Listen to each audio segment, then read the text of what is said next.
Okay, we're back here again, and this is a continuation of view overrides.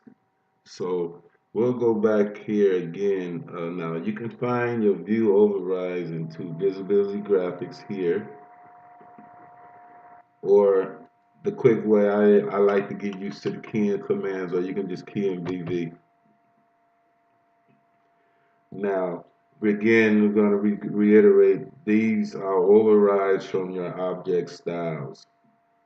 So for instance, let's go down and let's look at electrical. And if we tick on this, you'll see we have other subcategories under these functions. We look under ducts, we have subcategories, rise and drop and center.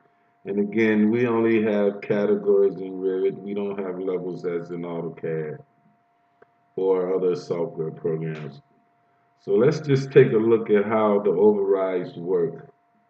So we select, let's just say, let's take conduit fittings.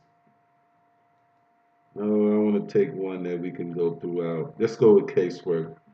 Okay, now if I select casework and I select under the lines column, if I select override, what it'll give me is I can override the line weight, I can override the color, and the line pattern. These are all the different line patterns you can have. Okay,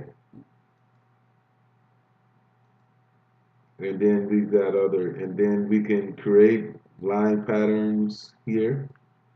So you can select a new line pattern and go in and create it as well. We'll cancel that. We'll cancel that. The next column is transparency. So we can literally change the transparency of that element. So we can make things lighter, darker in that element category as well. And then here we can go here, our lines. So we have our cut lines, and we can do them as well. Here, though, we have the line weight again, and then color we can change. And then right here, we have our patterns as well. Okay, let's cancel that. Now, what's interesting here, we have on the patterns column, we have different patterns, shade patterns of concrete, crosshatch, and whatever. So here you can go in and change these different line patterns and our overrides. These are overrides from the object style. Just remember that. Here you have patterns again.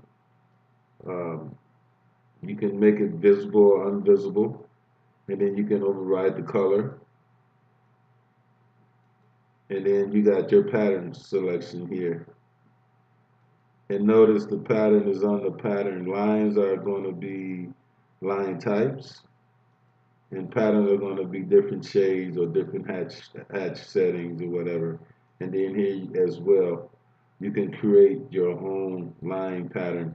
This is good for creating things like oh, just anything, but a lot of them are already there. It's rarely used. I'm going to cancel that. And then in this column, you can click this button and it'll come in halftone. And here, this is something that we've been seeing, and I've been hearing questions about why certain things have different levels of detail. Well, here you can select here in this column, and you can select by view. You can make it coarse, medium, or fine. So when we saw some of those elements that you were saying, oh, well, why is it showing? That's because this setting right here was set to coarse, or medium, or fine. Same as basically, let me just cancel this. Basically the same thing here as in your detail level. These settings here, bro, you can set them to view.